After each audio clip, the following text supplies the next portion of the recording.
In this video, we'll be creating the classic blinking LED program and seeing how the assembly version of that program compares to the C version.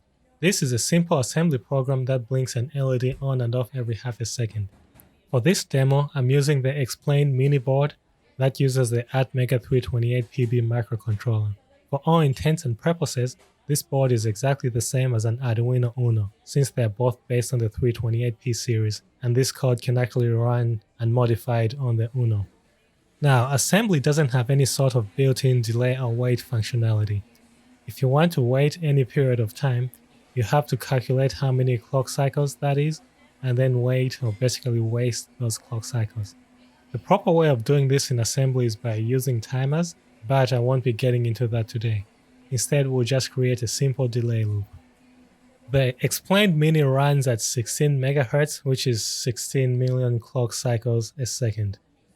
I've gone ahead and shown you the calculations here for getting the number of clock cycles to delay, but for this problem you can actually just work it out intuitively. Since we're running at 16 million clock cycles a second, to delay half a second we just have to divide that in half and wait for 8 million cycles. The program itself is very simple. It just toggles the LED on the explained mini, which is tied to pin 5 of port B, as we can see in the documentation here. So we're toggling this LED here, which is tied to PB5 or port B pin 5. All the rest of the pins here also have their respective port and pin numbers as well. To start off, we set bit 5 of the data direction register for port B, which marks it as an output. Then we directly set pin 5 of port B input pin called pin B using the special pin B5 name, which just has a value of 5. Setting a pin directly like this causes it to toggle from its last state. If we open the I/O panel here and go to port B, you can get a better idea of what we're talking about with the bits visible here. So pin B here is what we're referring to right there. And pin B5 just means bit 5, which is actually the 6th bit, but we are starting from bit 0. 0, 1, 2, 3, 4, 5. So that bit there is what we're toggling, which is tied to the LED. After that, we basically just load up this 24-bit number into 3 registers and then count down to 0 using a loop. The countdown loop is kind of sneaky and takes advantage of the carry bit. I would highly encourage you to try and figure out how it works, and you see that it's actually pretty neat. So adding up the cycles, as I've done here, you see that we'll eventually get 8 million cycles, which is what we need to delay for half a second. Now let's go ahead and switch to the board, and we'll download the program and take a look at what it does. So downloading the program there. After building, we see that our LED is now blinking at the exact time we wanted, which is 500 milliseconds. So before switching to the C program, I'll go ahead and erase. Let's see, going to 2 device programming. I'll erase the program from there just so we know that we're loading a new program in there when we switch to C. So we're gonna go ahead and switch to our C program. Now let's go through the C version of the blinking LED program. First, we define the FCPU constant to the frequency of our microcontroller, which is 16 MHz. Then we include some basic headers here, the I/O header, which should be self-explanatory, and the delay header, which allows us to use the delay function below. Similar to the program, I set bit 5 of the data direction register B, which makes it an output here. Now I'm using bitwise operators to set the bit, which is the main way you'll be setting bits. You absolutely need to know how to use bitwise operators in order to write C code for embedded systems. To keep this video short, I'll include some resources that will help you understand and learn how to use bitwise operators instead of trying to explain them right now. Also note that you can also use this in assembly in a similar notation as you see here. So you can use strings like this in assembly. Moving on, I'll go ahead and toggle pin B5 as I did in the assembly code, and then call a 500 millisecond delay. This is in a while loop with a 1 or true value, which makes it an infinite loop. As you can see, this is a whole lot easier to do than in assembly. So let's go ahead and compile this and download it to our board, and then see what happens.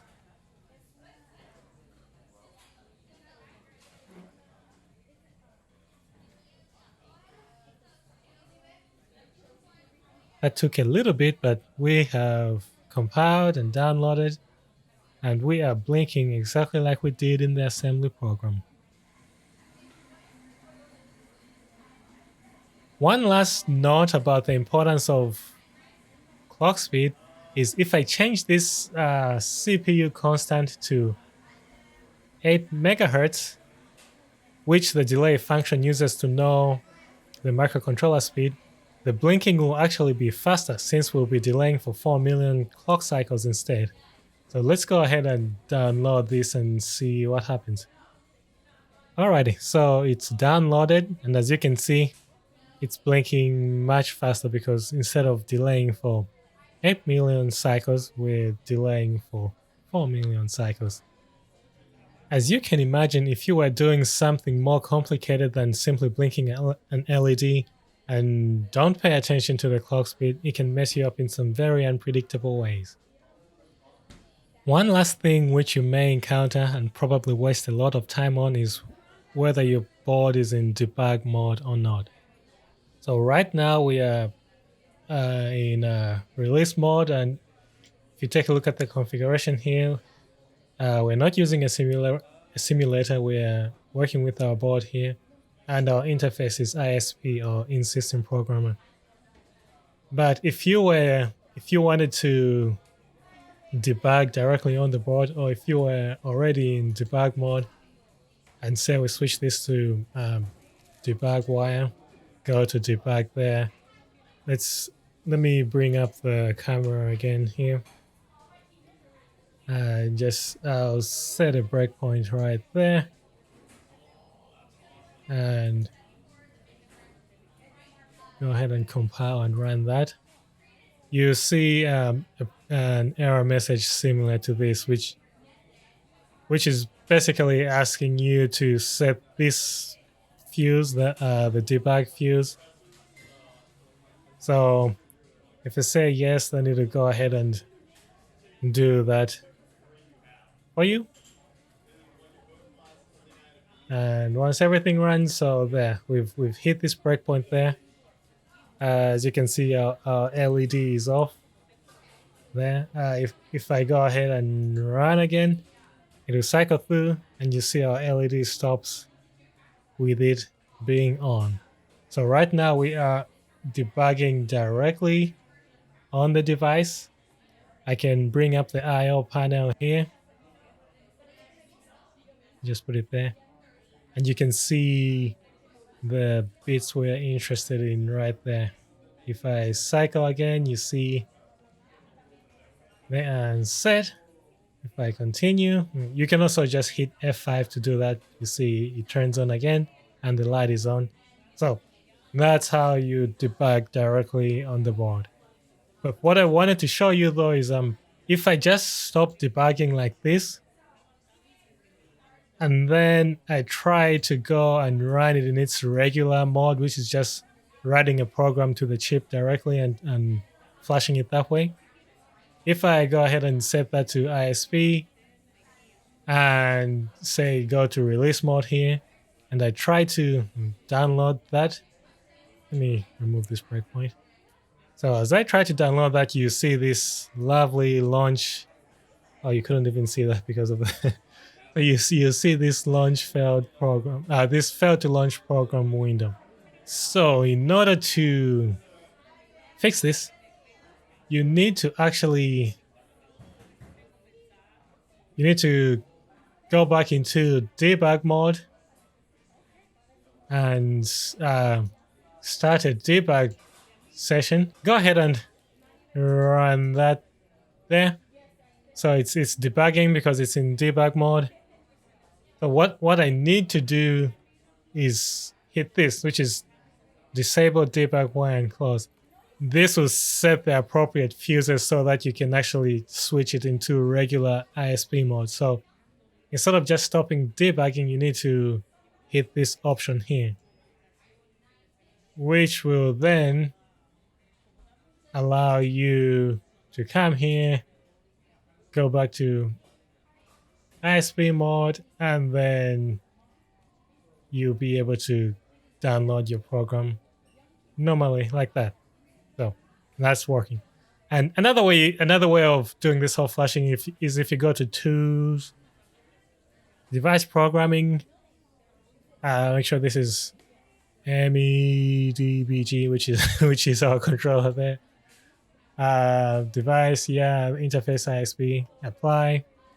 And if you go to memories, then you can actually program the chip by just pressing the program button here, which does the same thing. It actually just reads the file itself and programs it. And this is where you can also erase the chip. So now I've erased the program from there. It's not blinking anymore. If I program it again, it starts blinking. One last thing I want to show you is the code generated by, well, first let's go ahead and set this back to 16 and download it back to the board, which I can show it to you again.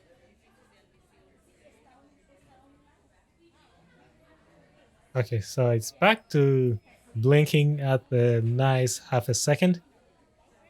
If I go to output files here and then take a look at the LSS file created for this C program, you see it has a bunch of its own code, but what we're interested in is at the bottom here. As you can see, this C code has the compiler has generated this assembly, which is more or less what we had in our original assembly code. So this should hopefully help you get a better understanding of the relationship between assembly and C and how that transition goes.